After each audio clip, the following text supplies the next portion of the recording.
Okay. All right. So last week we started with considering multi-value functions of complex variables. We talk about roots of a complex number. So now the function W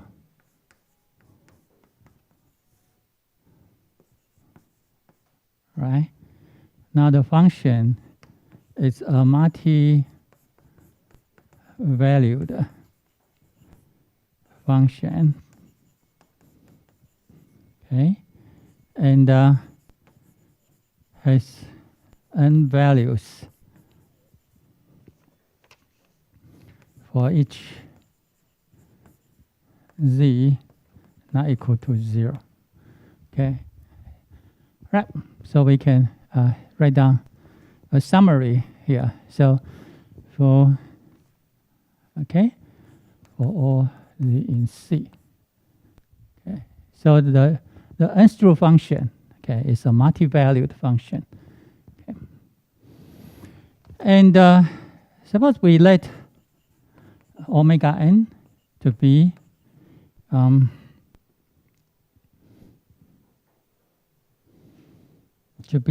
e to the I.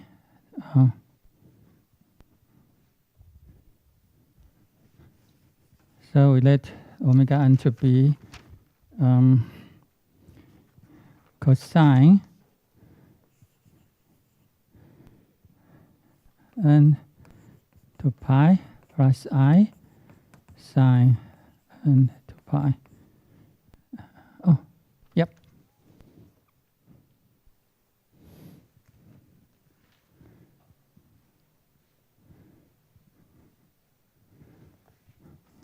Okay, so for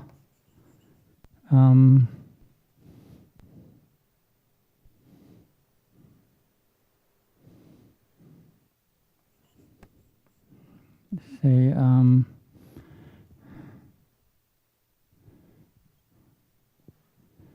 1.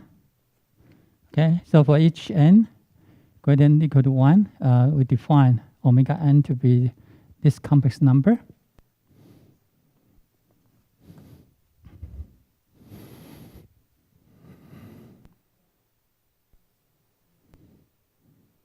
Okay, and let W be any nth root of z not equal to 0. Then the nth root of z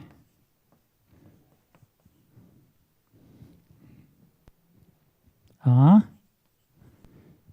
W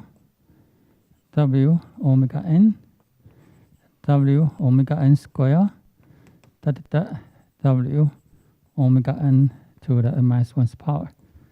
Okay. Okay. So this is the way to write down the nth root of z not equal to 0. Okay. And so where W is any nth root of z, and we used omega n. Okay, so omega n is a spatial complex number, depends on n here. Okay, then the nth root, so the nth root will be this complex numbers. Okay. Any questions?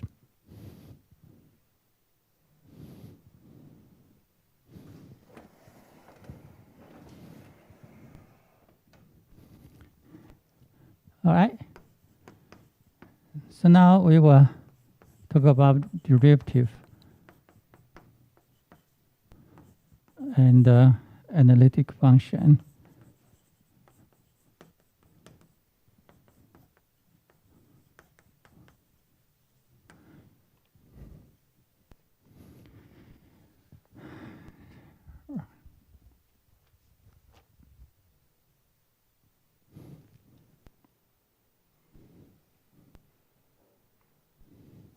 Okay.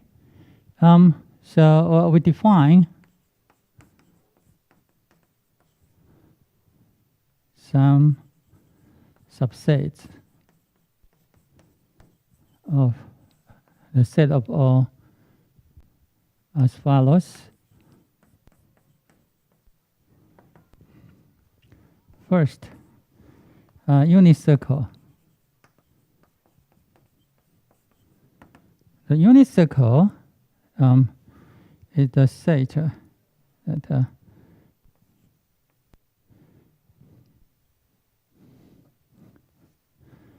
is equal to such that, okay, so the unit circle is the set of all complex numbers such that its magnitude is equal to 1. Okay. Second,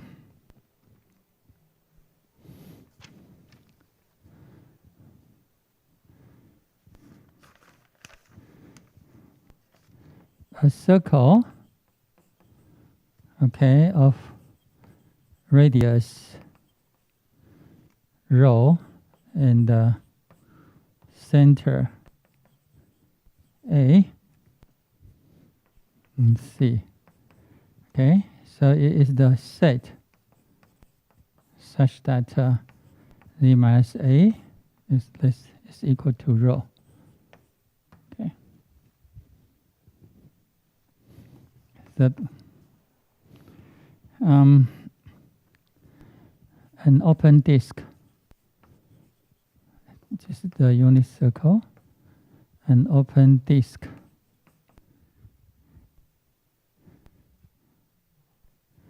Okay, so an open disk will be all the complex numbers such that Z minus A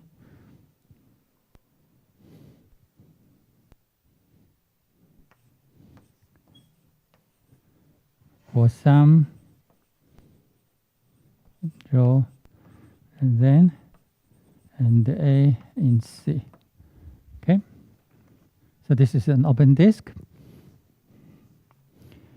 And 4, a closed disk such that Z minus A less than equal to rho for some, okay,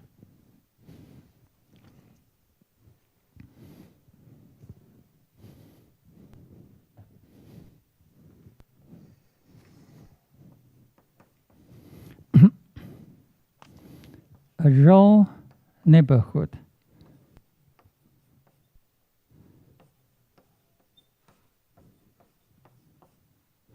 A rho neighborhood of A in C, okay, would be a rho neighborhood of A in C is the set such that Z minus A is less than rho. Okay. Or sometimes we call a neighborhood of A. Okay.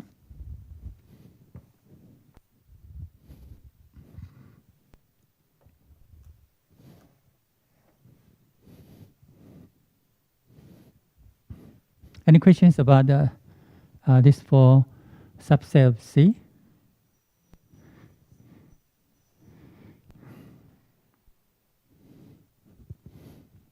And the sixth one, an open annulus. Okay, is the set is a subset of C such that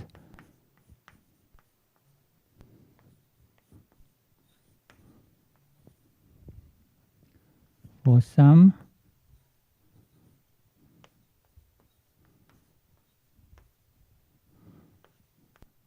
and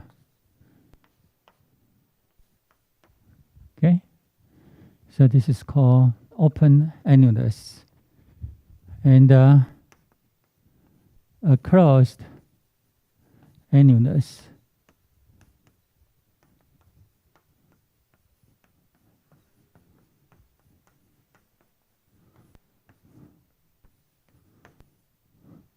for some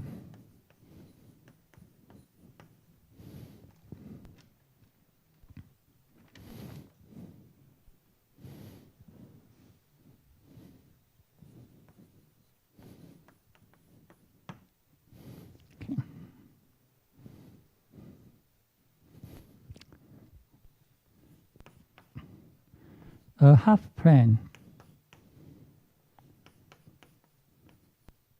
Okay, can be such that the real part of Z is greater than 0.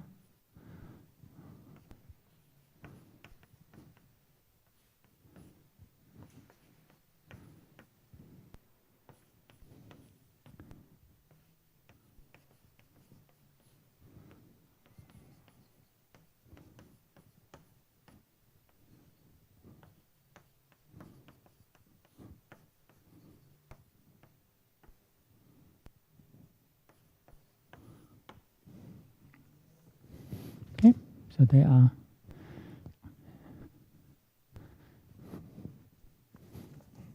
okay. So there's some special subsets of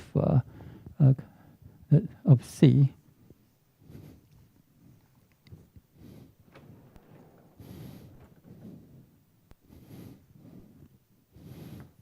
Nine, an open set.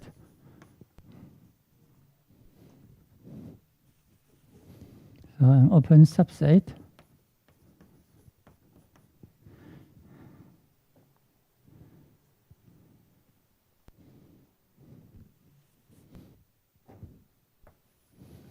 okay.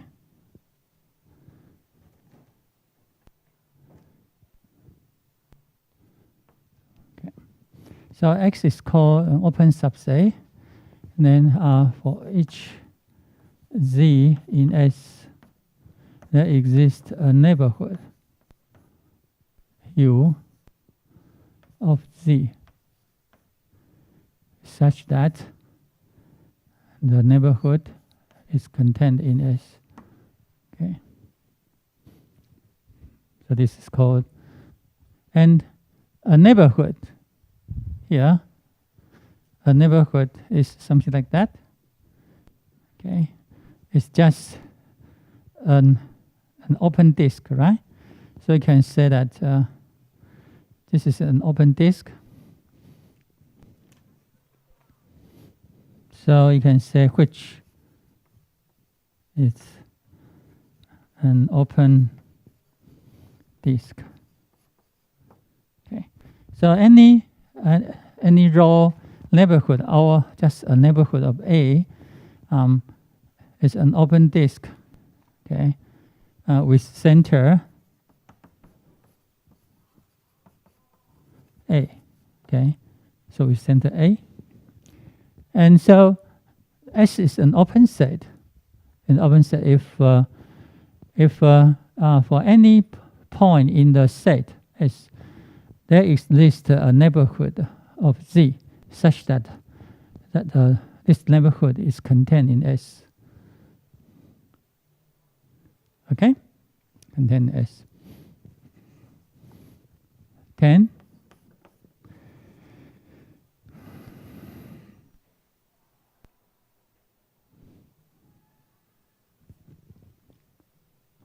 A closed subset. The complement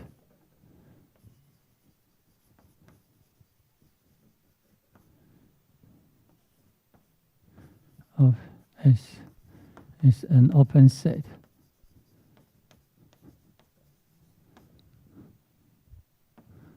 Okay, so when we say a subset S is a closed set if its complement is an open subset. 11. Connected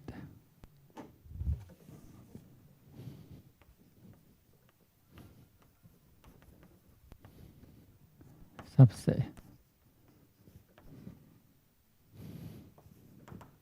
All right. So any 2 points Z1 and the Z2 in the set S can be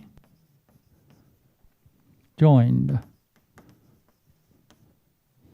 by a chain of finitely many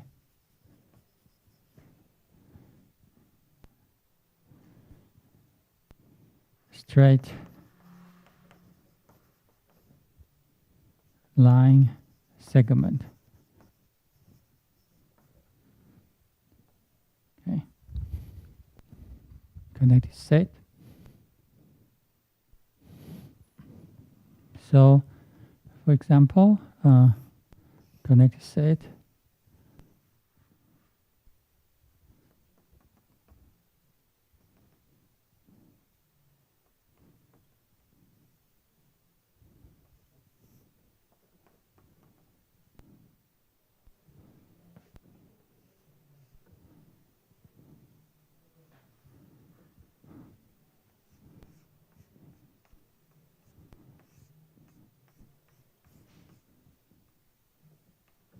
okay. Now the set. So this set is connected.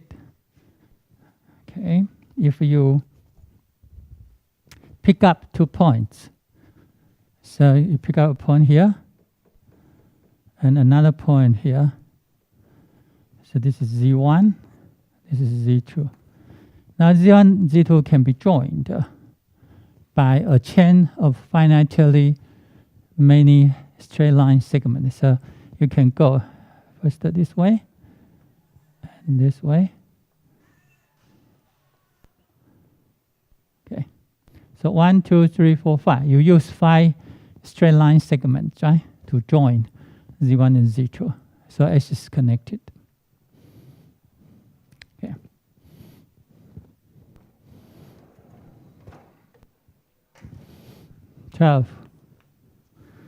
A domain an open connected subset. So if a connected subset which is also open is called a domain. Of course, this one is not open, right? Because it is including the boundary here. So it's not open. And so S is not a domain, right? But S is a connected subset.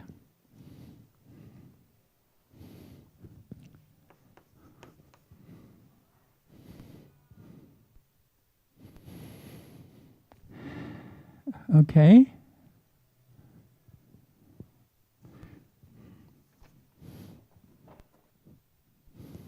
Now,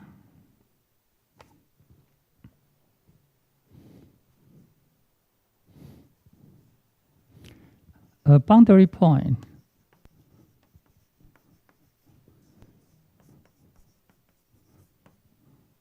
Z of a subset S,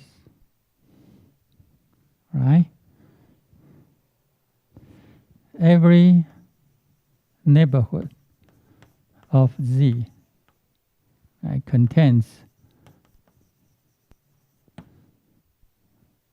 a point in S and a point in S complement. Okay? So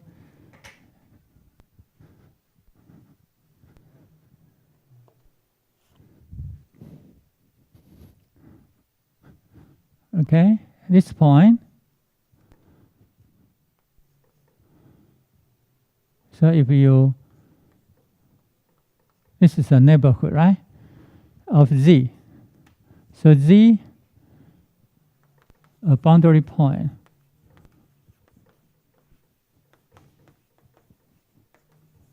of S, okay? Because it's every neighborhood, so this is a neighborhood of Z. And this neighborhood contains a point in S and a point in X complement. Okay. Right, so this is the way to identify whether a point is a boundary point.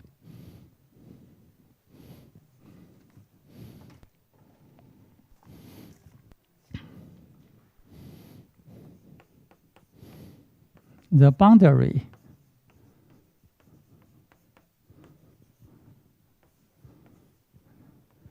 of a subset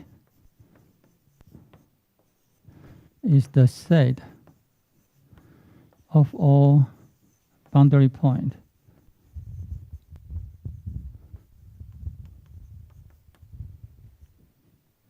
of S. Okay. Okay.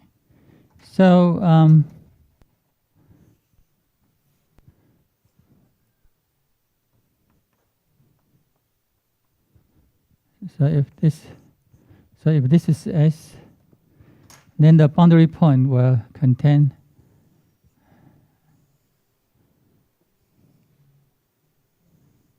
okay. So this is the boundary of X. So the boundary of X, okay, contains some point which is not in S, right? Because that even though S does not contain these two sides, right? Because it's dash.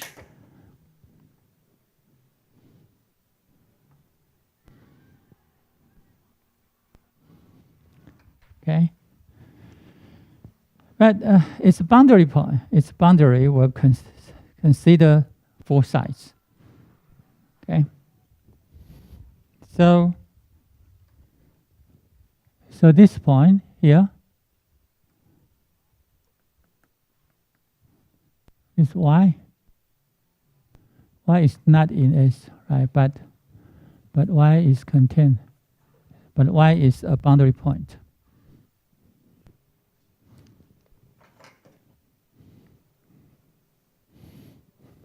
Okay. 14. A region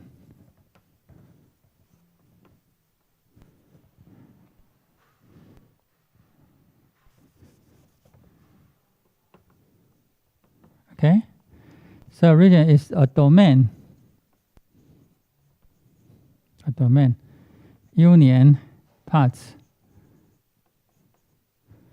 of the boundary of the domain.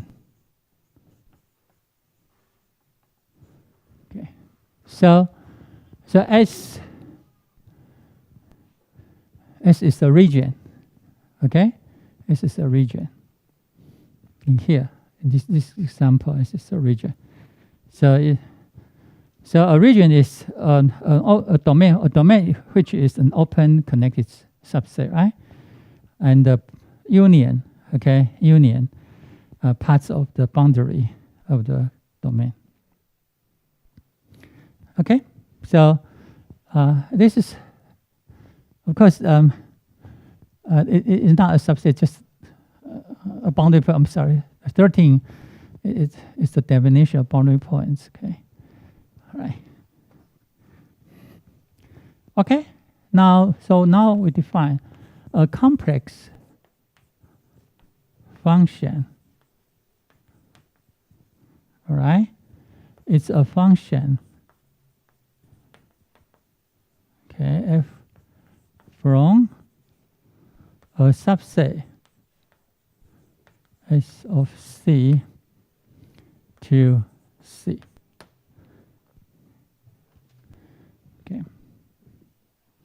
So when we say a complex function means that a complex value function defined on a subset of complex numbers. Okay, right. So later on, when we say f is a complex function, if its domain is a subset of C, and its codomain is C itself. Okay. Now we take an example. Okay. So W, so W define Z squared plus 3Z. Okay, so this one is a complex function.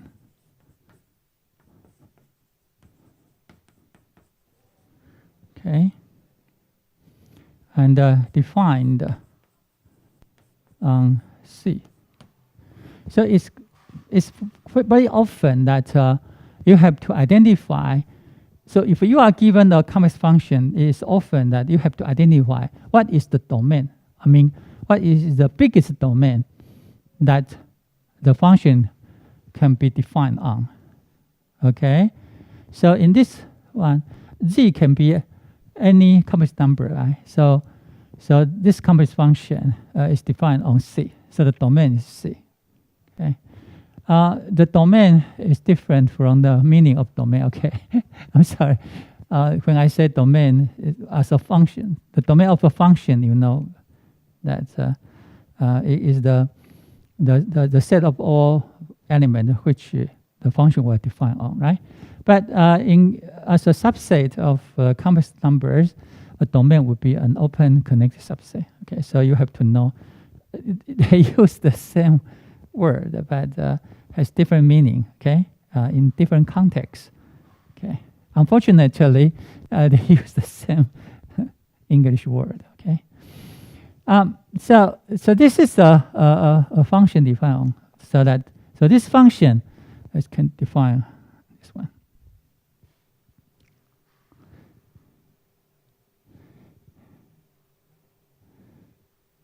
All right. Now with Z equal to X plus IY, okay, then W, okay, so let's see. So if we think about that, so that this is equal to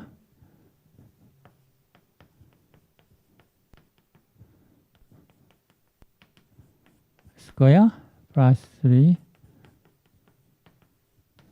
Okay, and we will see that we have s squared minus y squared plus 3x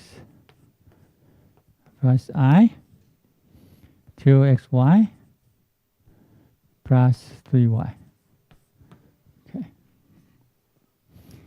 and so this is can be, so the real part is a function of xy, and the imaginary part. Okay, so let's see that.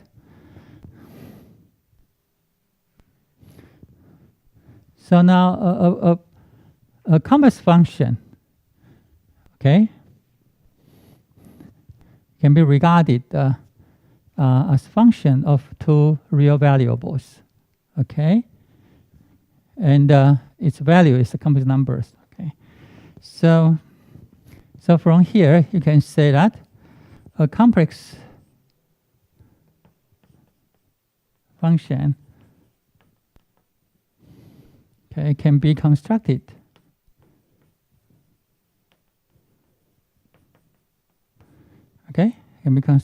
by a pair of real valued functions uxy and vxy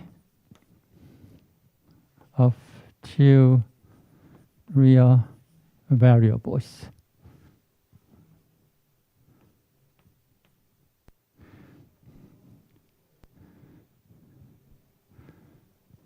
X and Y.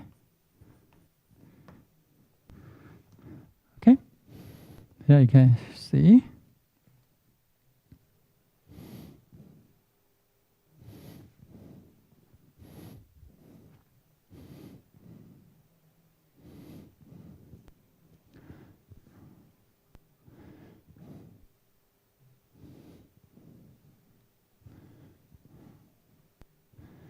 Okay, so a complex function f can be constructed by a pair.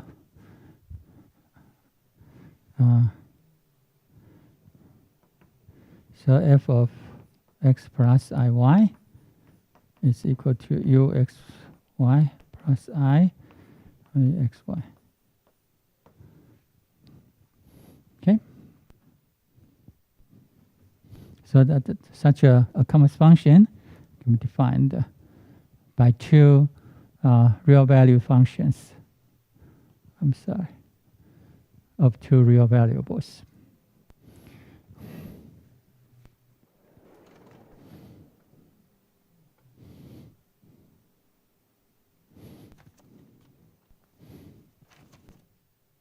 Any questions?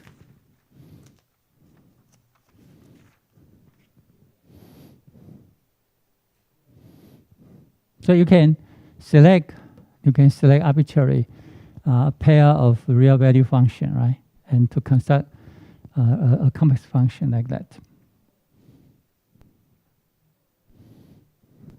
Okay. So for example, suppose you have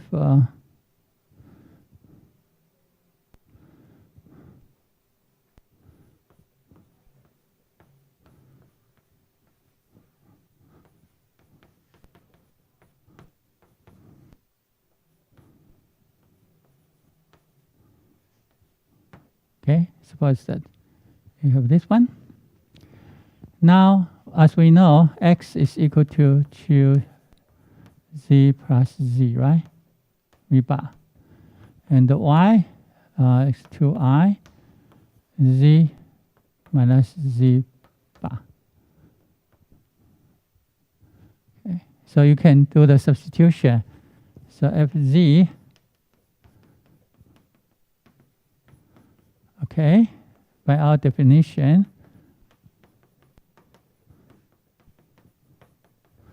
so this is x squared minus x plus y plus I, x minus y squared minus y. And so you can do the substitution. Z minus z plus 2 squared minus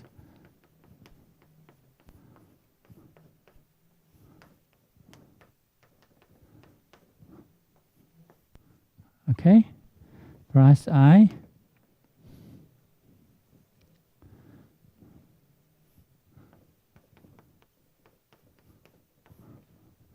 minus I minus I. Okay. Right? So now you can construct a complex functions. Okay. Now you can simplify the expression. Yeah. But in general, it will include z and z bar. Okay.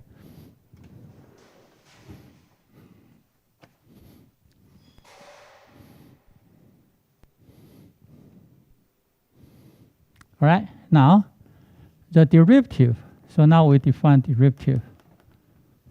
Okay. Of a complex function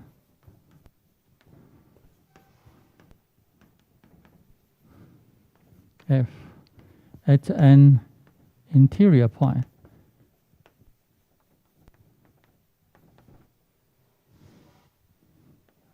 is 0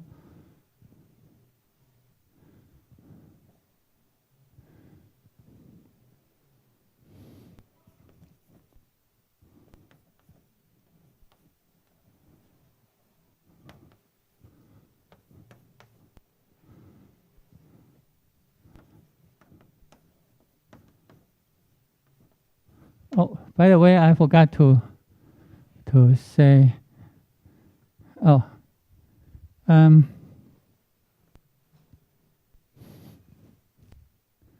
Okay. I think I have to say here, an interior point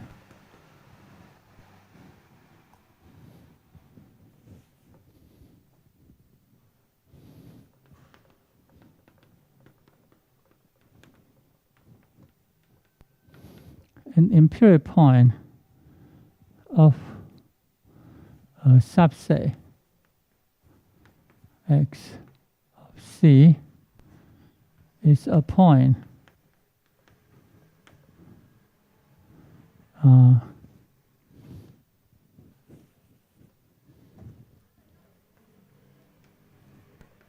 Z. Okay. It's a point Z in S. Okay, such that there is a neighborhood of Z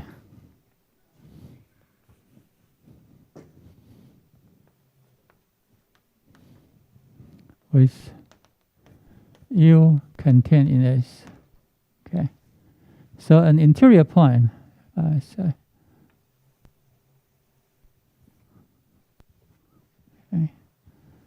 right? So that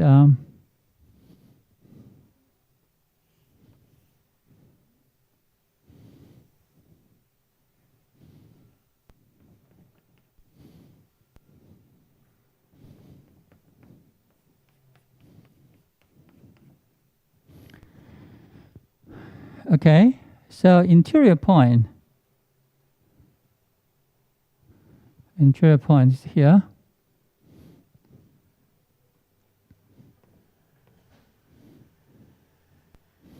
We can find a neighborhood U here. Okay. Okay, so Z is an interior point of S if and only if Z is in S but not in the boundary. Okay. So boundary point is not an interior point. Okay, and so if you exclude the boundary points, then so X and subtract, right? Boundary point of X. So if Z is in this subset, then Z is an interior point. Okay. So the important thing is that if Z is an interior point of X, then we can find a neighborhood of Z, say U, such that U is contained in S. So the whole neighborhood is contained in S. Okay. Remember, a neighborhood is an open disk. Okay, with the center at the point Z. Okay, as we defined before. So now we define the derivative of a complex function at an interior point Z0, right? Is defined as, so it's the limit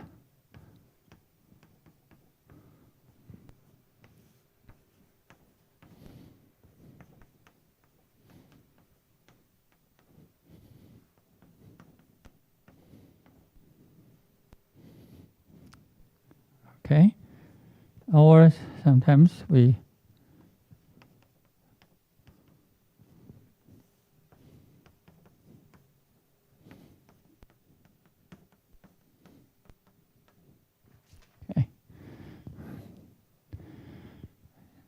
now if when Z0 is an interior point, then we can select delta Z to be small enough. So delta Z okay, will be located so that Z0 plus delta Z will be in U. Okay, will be in U. So that F is well defined. Okay, because we need to use the function value, right, around a neighborhood of Z. Okay. Okay. So this is why we need to use an interior point. So if Z0 is a boundary point, then we can't define derivative, because that if a point is here, now Now, in this neighborhood, if the okay, so if it's outside of the X, then this is not defined.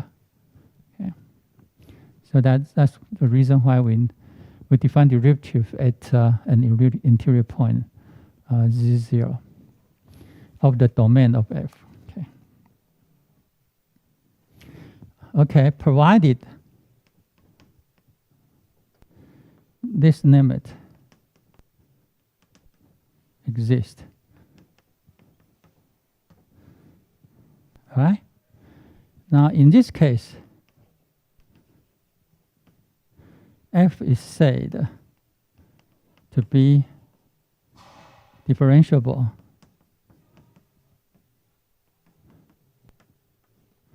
at z0.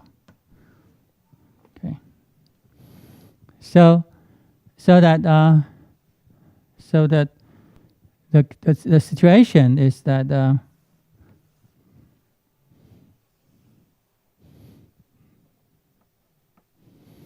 if we consider z, all right,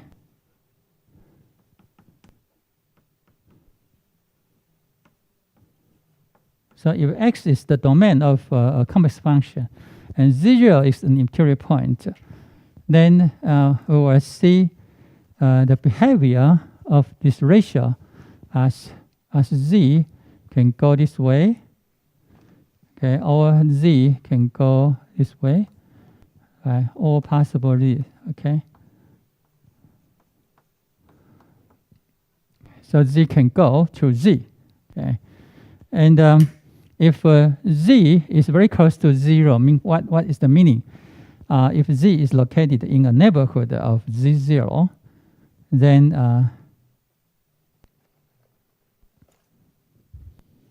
okay, so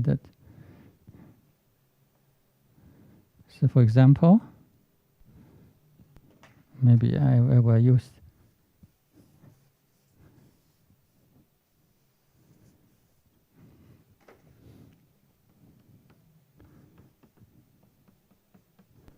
okay, so this is a neighborhood of z0 in S. Okay.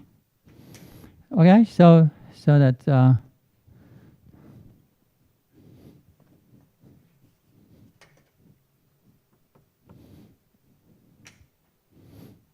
okay.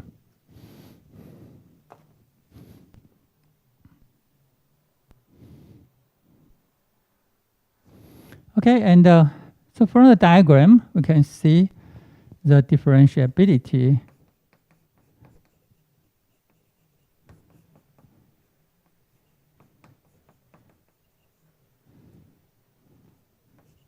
means that a non whatever path z approaches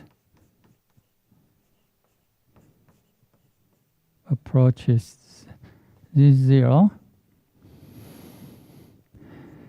the quotient always okay approach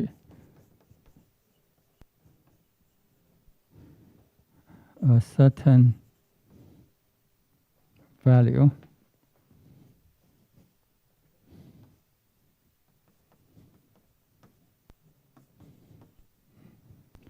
And all this value,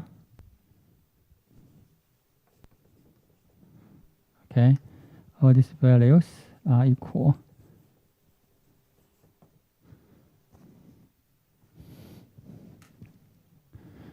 Okay. Right. So to justify whether a complex function is differentiable at an interior point, then you have to find the existence of this limit. Okay, and so that an example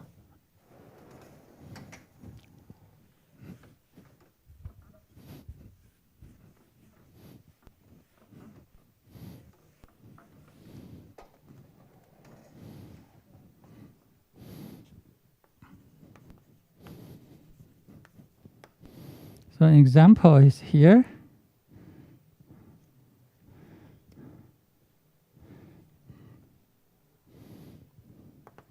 Suppose fz is equal to g squared, which is defined on C. Okay. Now,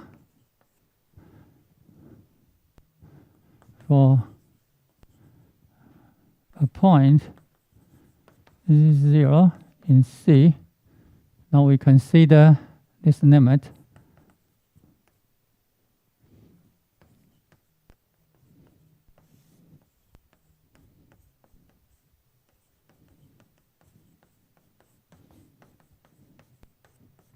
Okay, we compute this limit.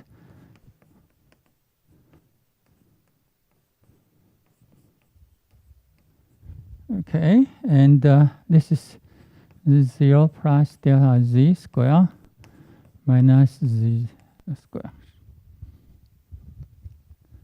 Okay, and this limit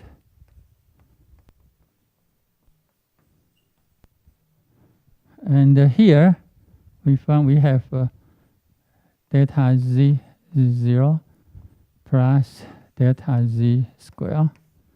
Okay, so this is the limit.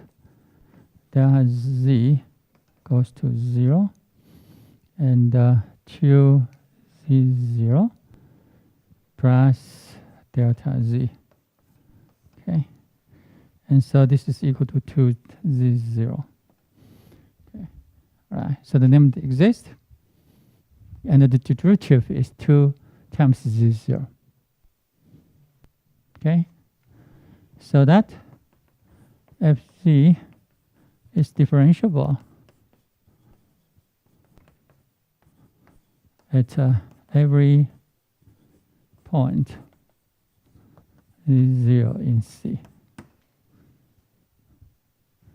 And f prime z is equal to 2z. Okay.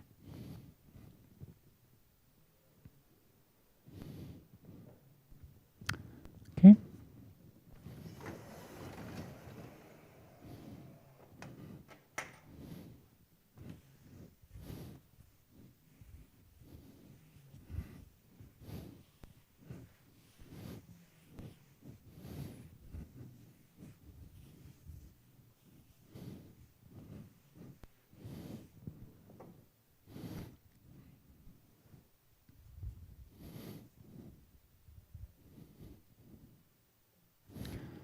Now, a complex function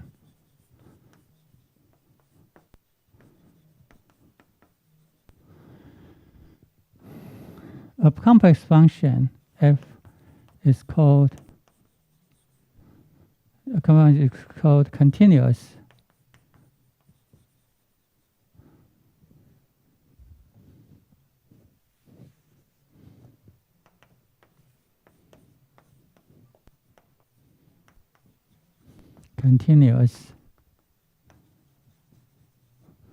It's called continuous at a point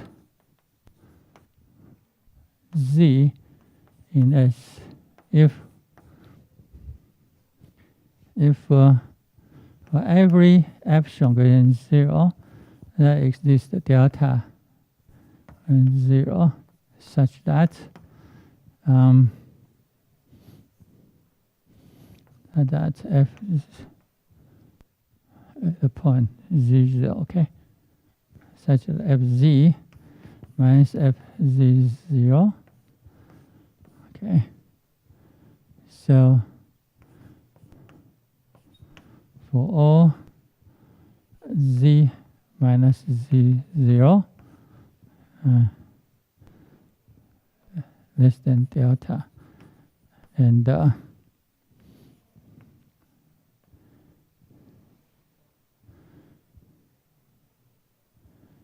in S. Okay? So this is continuity. So that so we have the epsilon data definition. Okay. And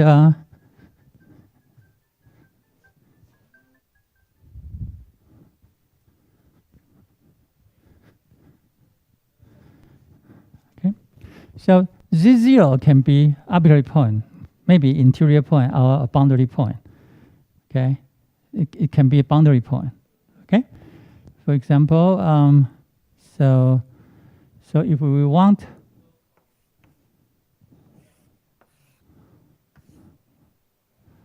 so this is Z0, F Z0. Okay, and for example.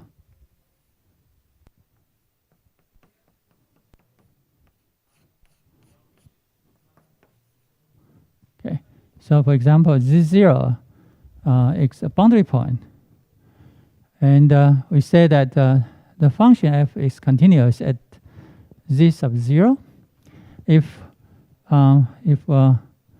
we want if we found a neighborhood. Okay, so the radius is epsilon. Okay, then we can find a neighborhood. This is delta. Okay, so any point in this neighborhood, but in S, right? In the neighborhood of Z0, and also in S, this one will go to here. Okay, so the distance Fz is in this neighborhood of f of 0. Okay, and if it's here, y0.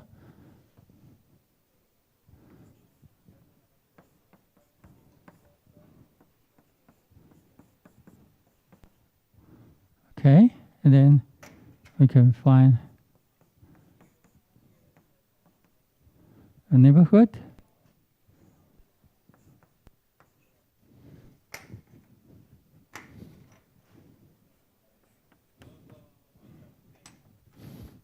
Okay, so Z will goes to Fz. So if so we say f is continuous at the point z sub 0, either it's an interior point or a boundary point, right? So that we need that this one z should be in S, and also z is in the neighborhood of z0. Okay, and so we have a fact.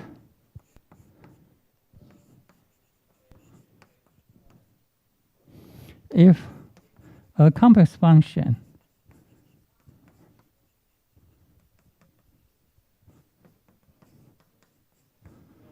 is differentiable,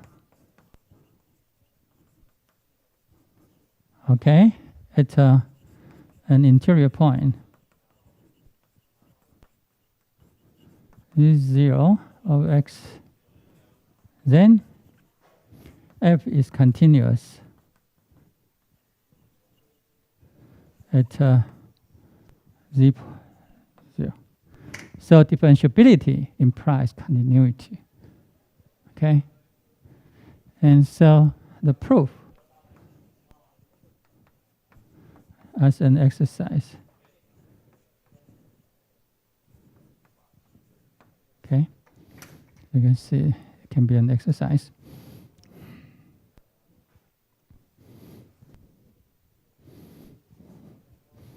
Another fact.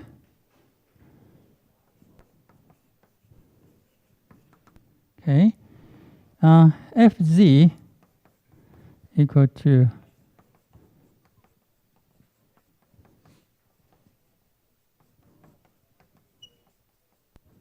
okay, this one is continuous at z0, which is x0 plus I, y0, if and only if u of xy and v of xy are continuous at x0, y0. And so the proof as an exercise. Okay. Okay, I stop here. So we will have the second midterm on Thursday. The starting time is 12:40.